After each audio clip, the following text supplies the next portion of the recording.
Hello, সবার কি অবস্থা? আসসালামু আলাইকুম।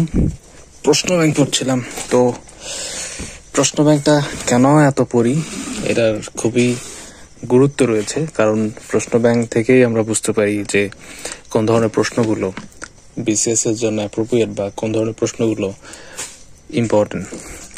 তো আপনারা যারা প্রশ্ন ব্যাংক পড়ার অভ্যাস নাই তারা আজ থেকেই শুরু করে দিন। প্রশ্ন ব্যাংক পড়ুন, বারবার পড়ুন, বিরক্ত লাগবে।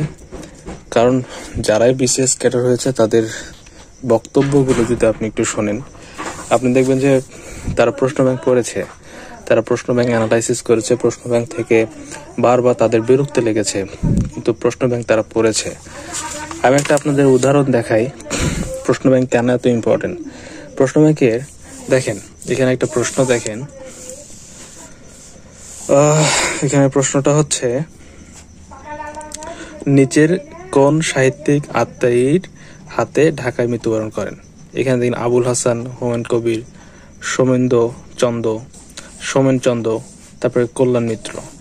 এখানে দেখেন এটা কিন্তু আমরা উত্তর পেয়ে গেলাম যে সোমেন্দ্র, এখানে উত্তর দেওয়া আছে।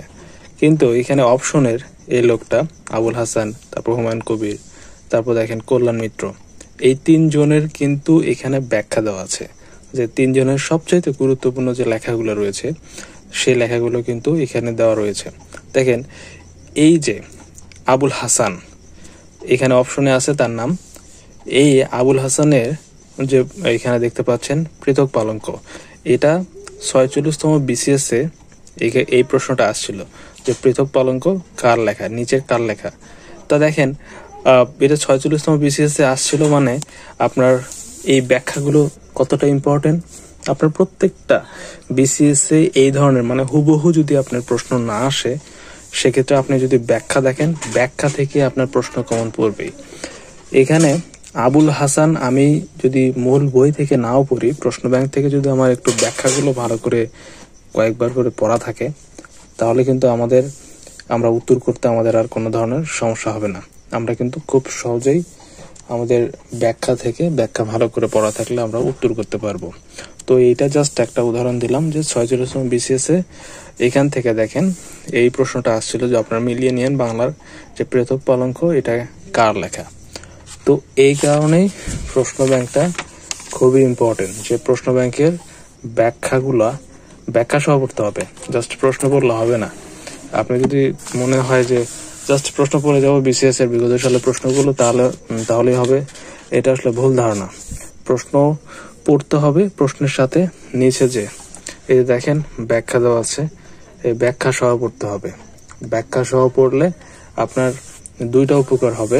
একটা হচ্ছে আপনার প্রথমে প্রশ্নটা পড়া হবে, প্রশ্নের উত্তরটা জানা হবে, এবং একই সাথে এই সালগুলোর সাথে কি কি রিলেটেড, অর্থাৎ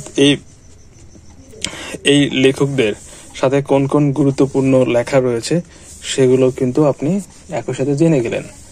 তো এই মূলত প্রশ্ন ব্যাংকের উপকার।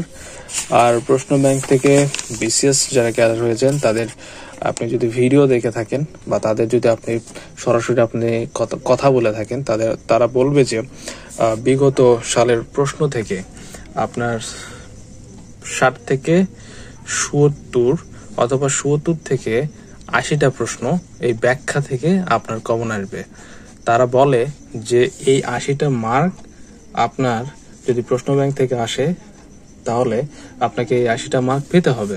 কারণ এই 80টা মার্কই হচ্ছে আপনার কমন মার্ক। আপনার যে মার্কটা পাবেন সেইটা এই 80 মার্ক, অর্থাৎ 80 মার্ক যদি না তুলতে পারেন, অর্থাৎ প্রশ্ন ব্যাংক যদি ভালো করে না পড়া থাকে, তাহলে আপনি মূল যে কমন যে 80 মার্ক যেটা সবাই মূলত পাবে, তো এই জায়গায় যদি ভুল করেন তাহলে কিন্তু আপনি মানে আপনি মূল একটা জিনিস মিস করবেন, অর্থাৎ ধরা খাবেন।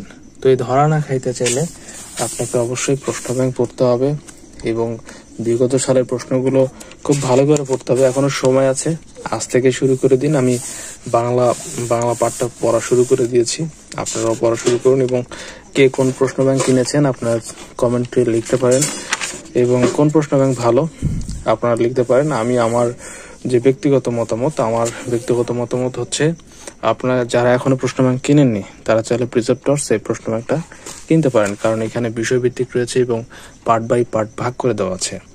তো সবাই প্রশ্ন ব্যাংকের গুরুত্ব বোঝার চেষ্টা করুন।